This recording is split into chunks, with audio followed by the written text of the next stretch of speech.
What's going on, everybody? It's your boy C-Zar, and we are talking about XRP today. Hit that like button, subscribe if you want to see more content like this, and let's get into it, my friends. It is the 23rd day of September, and here we are sitting at about $2.87. We got 8 hours, 51 minutes left in this day.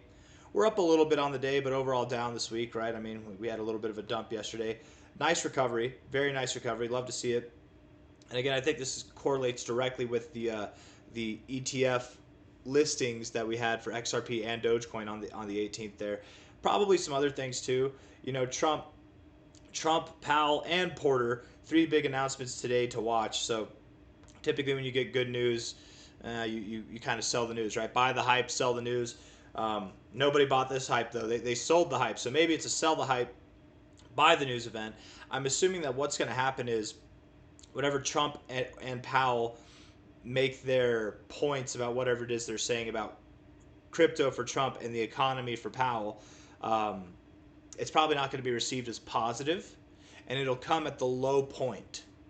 Okay, so we're going to get some negative news at the low point, but it's already going to be priced in. Much like positive news at the high point is already priced in. That's why sell the news events work. But in this case, perhaps we get a buy the news event. Today, in other words, might provide the low. We really might see the low coming in today, and that would be interesting to see.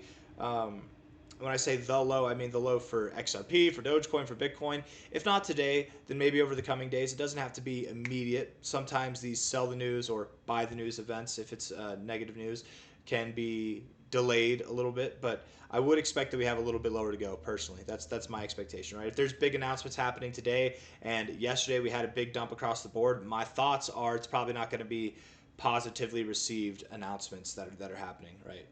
Even if they are big announcements, that doesn't mean that they're good. We'll see.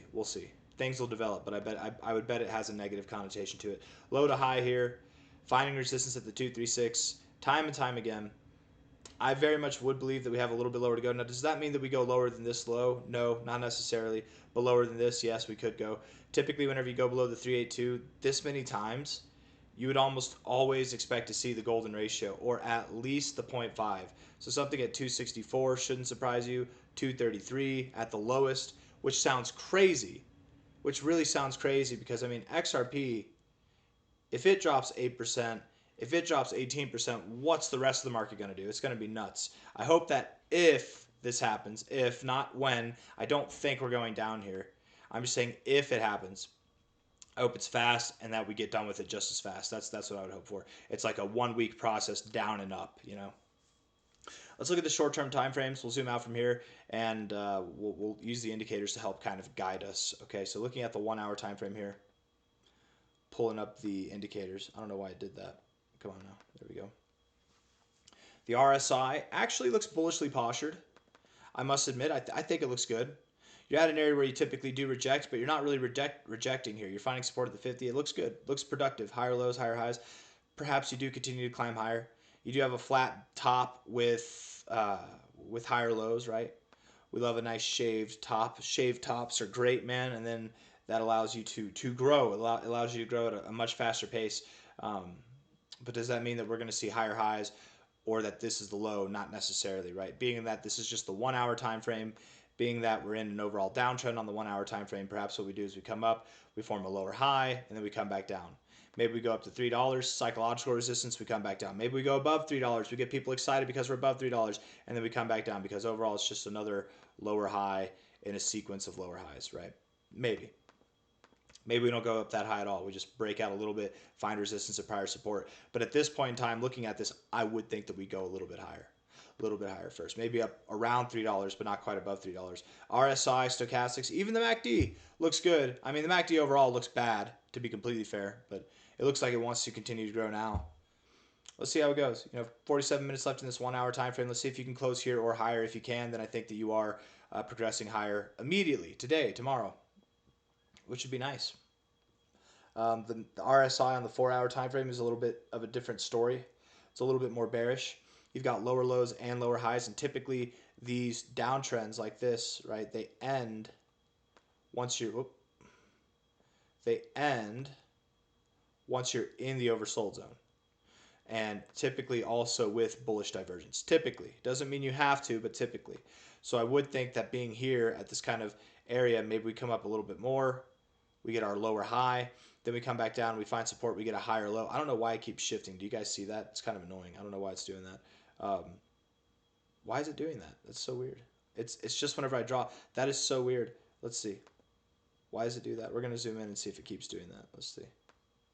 No, it doesn't. That was a weird glitch you had there, TradingView. Stochastics look bullish. I would think that we continue based off of that as well. The MACD is about to cross green, also promoting the idea of continuation to the upside. So yes, we probably do reach for $3. Again, even if we get above $3, don't get too excited, okay? Don't get too excited. What I will say, what I will say here is that getting above $3, if we could close around or above $3, like let's say we close at $2.95 or higher by the end of today, if we can do that, or tomorrow even, if we can do that, I think that does establish that this is the low. I think that's a very positive reaction in a short amount of time. Does that mean that we can't come back down and see a higher low? No, we absolutely could, and I wouldn't be surprised if we did get that bullish divergence that we're talking about. But this is kind of promising, you guys. It's promising that we don't go below 270. That's nice to see. I hope we don't go below 270. We'll see. If we do, the reason why I hope we don't go below 270 is because if XRP goes below 270, you guys, what's the rest of crypto going to do? It's not going to be good. It's not going to be good, right? XRP is the number 3 crypto. If it has issues, I can't imagine what the rest of the market's going to do too. It's probably not going to be good. So good. This is a good look. That's nice to see. And that also, I think, goes well for Bitcoin too, because if XRP looks bullish, Bitcoin's probably going to be bullish as well. I've often said that XRP's chart, I feel like, is the more honest one of the two. Bitcoin might be confusing at times, where if XRP looks like it wants to go up, you can count on Bitcoin to go up, or at least not drop that much. So maybe we are absolved of seeing lower lows from the prior weeks. Maybe we are absolved of that. But I do still think that we have lower prices to go overall. Not lower than this low, just lower from where we are here. XRP, on the daily time frame, the stochastics are bearish, but with today and with how the 4-hour and the 1-hour looks, I wouldn't be surprised if you cross here. That's actually a bullish signal. You typically don't cross here, right? Typically what you do is you get overbought, you go to the oversold zone. You go overbought, oversold, right? Overbought, oversold, overbought, oversold, overbought, oversold. So when you do cross, sometimes it's a little hiccup on the way down. Let's look at this last hiccup and just kind of compare it. Right here, this little hiccup right here. You came up, imagine how bullish people were. We had a higher low and everything. We were moving up, and then we crashed. You know, something like that could happen. But again, if we got something like that and it happened fast and then we recovered just as fast, I think we're okay. That wouldn't be a big deal. But something like that could promote lower prices.